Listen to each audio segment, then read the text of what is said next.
O, asan pa yun dito?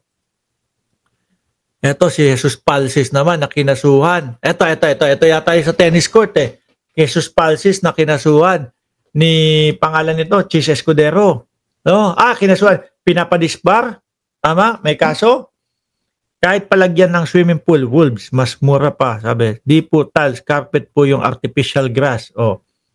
Sa loob ng CR, naka-artificial grass, di kapag kayong wiwi ka doon, tapos lumalagpas. Ang mangyayari, nandun yung panghinang ihi mo, Mark. Oh, baka may shower room din yan, sabi ni Annalyn Ando. Dear Mayor Magalong, number 1 daw, you cannot be an investigator of an independent commission because it conflicts with your job as a 24/7 mayor of Baguio City under the local government code and the Constitution, which prohibits elected officials from being appointed to another position and doing 2 jobs at the same time. Kung maalala nyo, si Senator Angara, di ba, nung nilagay siya bilang Department of Education, blah, blah, blah, nag-resign bilang senador. At ang sinabi din ng Pangulong Bongbong Marcos, walang politiko na magiging investigador doon sa ICI. Ngayon, why accept the position in the first place if you were not willing to resign as a mayor of Baguio daw ho? Ano siya di ba? Parang yung taga-payo.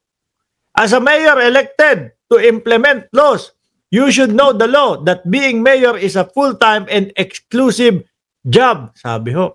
There's a conflict of interest if you willing investigate other elected officials but you yourself have an anomalous project in your own backdoor, which is eto nga yung sinasabi. You claim there is no anomaly in 110 million tennis court.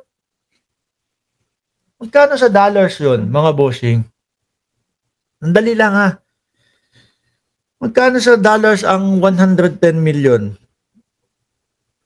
110, daming numbers, 110 million. Dito na lang sa Cayman Islands, no?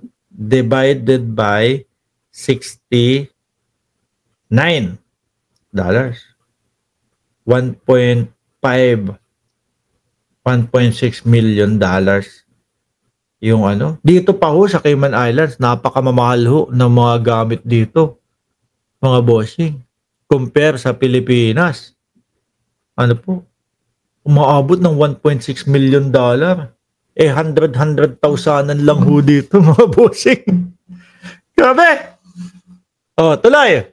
Anyway, lagyan mo na rin ng sauna kasi malamig, sabi ni Wolves. Nasa na? The credible news report have shown that the 100 million tennis court is either overpriced, substandard, or massively delayed. Meron ba kayong picture ng tennis court? Paki-send naman sa akin kung ano itsura ng tennis court nang makita natin. Baka naman talagang aabot naman talaga ng 110 million. 'Di ba? Baka may mga sauna nga. May mga steam bath. Merong mga taga-masahe doon sa loob. If people believe that all 9 Diskaya companies are involved in the modus of the Diskaya couple, why will your tennis court project in Baguio be any different? Diskaya ba yung gumawa? Attorney Claire Castro is just doing her job as a lawyer and spokesperson. Obviously, her boss is the president. Who else would she take orders from? Oo nga naman, Albert Climacosa, shout out sa iyo.